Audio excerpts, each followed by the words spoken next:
Assalamualaikum warahmatullahi wabarakatuh. Di sini kami dari kelompok 6 akan mempresentasikan materi yang berjudul Kerangka Konseptual Akuntansi dan Pelaporan Keuangan. Sebelumnya, izinkan saya untuk memperkenalkan anggota kelompok kami. Yang pertama ada Rafael Dian Omega dengan 3 digit yang terakhir 070, Zahra Nazila Faiza dengan 3 digit yang terakhir 097, Farid Aturizda dengan 3 digit terakhir 100, Felisa Berliana Putri dengan 3 digit yang terakhir 109, dan saya sendiri Kurut Lain dengan 3 digit yang terakhir 197. Selanjutnya yaitu konflik kepentingan dalam akuntansi. Rumusan dari tujuan akuntansi dipengaruhi oleh konflik kepentingan yang terjadi dalam pasar informasi.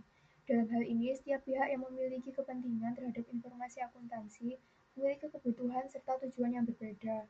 Perbedaan kepentingan tersebut tentu mengakibatkan terjadinya konflik dalam penyajian maupun penggunaan informasi akuntansi. Oleh karena itu, akuntansi memiliki peran untuk menyediakan informasi keuangan yang relevan dan andal agar dapat digunakan oleh para pengguna laporan dalam melakukan pengambilan keputusan bisnis. Selanjutnya yaitu klasifikasi pihak dalam konflik kepentingan akuntansi. Laporan keuangan perusahaan dihasilkan dari interaksi yang terjadi di antara 3 kelompok utama, yaitu yang pertama perusahaan, yang merupakan pihak yang menyusun dan menyajikan laporan keuangan. Yang kedua yaitu pengguna, merupakan pihak yang menggunakan laporan keuangan perusahaan untuk melakukan pengambilan keputusan ekonomi. Dan yang terakhir yaitu profesi akuntansi, yang merupakan pihak yang menetapkan standar serta memastikan bahwa laporan keuangan telah disajikan secara wajar. Perumusan tujuan laporan keuangan. Tujuan laporan keuangan merupakan dasar dalam penyusunan dan penyajian informasi akuntansi. Tujuan ini menjelaskan mengapa laporan keuangan dibuat dan untuk siapa informasi tersebut disajikan. Menurut Belkawi, tahun 2011, tujuan laporan keuangan adalah menyediakan informasi yang berguna bagi para pengguna dalam pengambilan keputusan ekonomi. Informasi tersebut berkaitan dengan yang pertama, yakni posisi keuangan perusahaan, kemudian yang kedua adalah kinerja perusahaan, dan yang terakhir adalah perubahan posisi keuangan. Selanjutnya, tujuan laporan keuangan menurut teori akuntansi. Laporan keuangan ditujukan bagi berbagai pihak yang membutuhkan informasi ekonomi perusahaan seperti yang pertama, investor, yakni untuk menilai potensi keuntungan investasi, kemudian untuk kreditor, yakni menilai kemampuan perusahaan membayar utang, kemudian pemerintah, untuk kepentingan perpajakan dan regulasi, kemudian ada manajemen untuk evaluasi kinerja perusahaan. Informasi dalam laporan keuangan membantu pengguna untuk menilai kemampuan perusahaan menghasilkan arus kas di masa depan. Tujuan pelaporan keuangan dalam kerangka konseptual menurut Kiso, Wagan, and Warfield tahun 2018 serta kerangka konseptual IAI, tujuan pelaporan keuangan adalah menyediakan informasi tentang sumber daya ekonomi perusahaan, menjelaskan klaim terhadap sumber daya tersebut, dan menunjukkan perubahan sumber daya dan klaim. Informasi tersebut membantu pengguna dalam pengambilan keputusan ekonomi dan penilaian kinerja manajemen. Baik, selanjutnya kita bahas mengenai kerangka konseptual. Kerangka konseptual akuntansi dan pelaporan keuangan adalah seperangkat prinsip dasar yang menjadi landasan dalam penyusunan dan penerapan standar akuntansi. Kerangka ini berfungsi sebagai pedoman agar laporan keuangan yang dihasilkan memiliki konsistensi, relevansi, dan dapat dibandingkan antar entitas. Di dalamnya terdapat tujuan laporan keuangan, karakteristik kualitatif, informasi akuntansi, elemen laporan keuangan, serta konsep pengakuan dan pengukuran. Dengan adanya kerangka konseptual, penyusun standar memiliki acuan normatif yang jelas, sementara praktisi akuntansi dapat memahami arah dan tujuan dari setiap standar yang ditetapkan.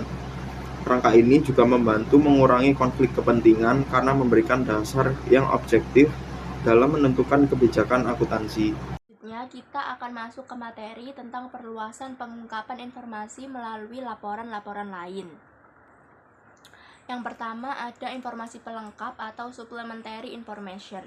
Nah, informasi pelengkap adalah data yang disajikan di luar laporan keuangan utama untuk memberikan rincian atas pos-pos tertentu yang memiliki ketidakpastian tinggi atau dipengaruhi oleh faktor eksternal.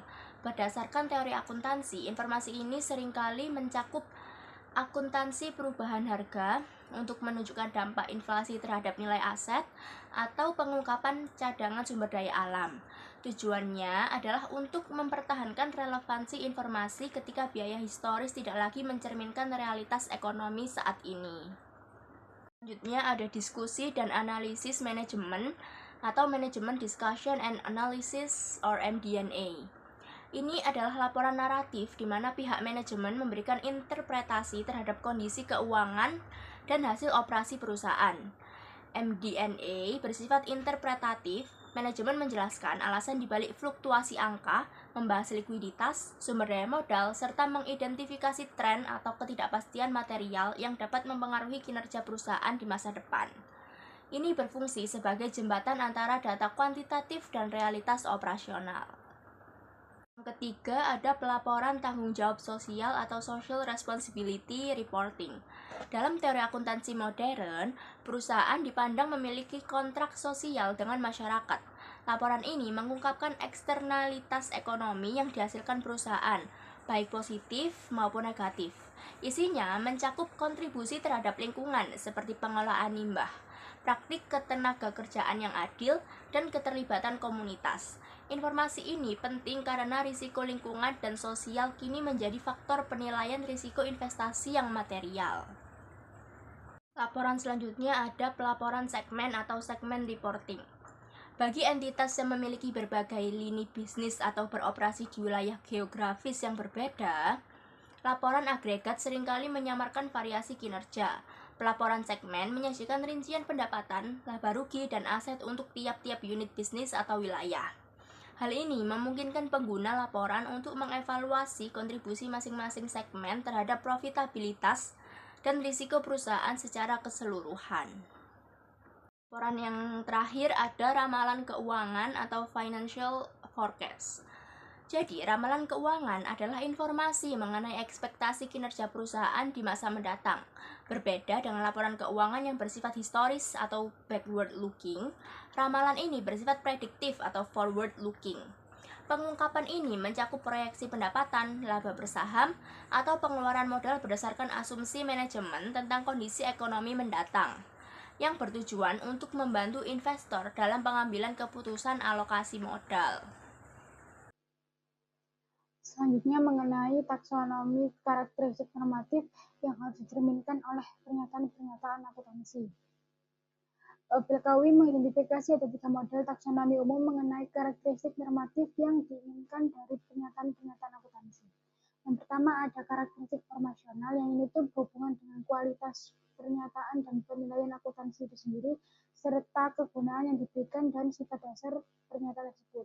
Yang kedua ada karakteristik operasional, di mana itu berhubungan dengan kemampuan mengimplementasikan dan memenuhi persyaratan yang diminta oleh pernyataan akuntansi. Selanjutnya karakteristik yang ketiga yakni karakteristik informasional, di mana hal ini itu berhubungan dengan kemampuan menguasai data yang berguna dalam pengambilan keputusan. Sekian pemaparan materi dari kelompok kami. Kurang lebihnya saya mohon maaf dan terima kasih. Wassalamualaikum warahmatullahi wabarakatuh.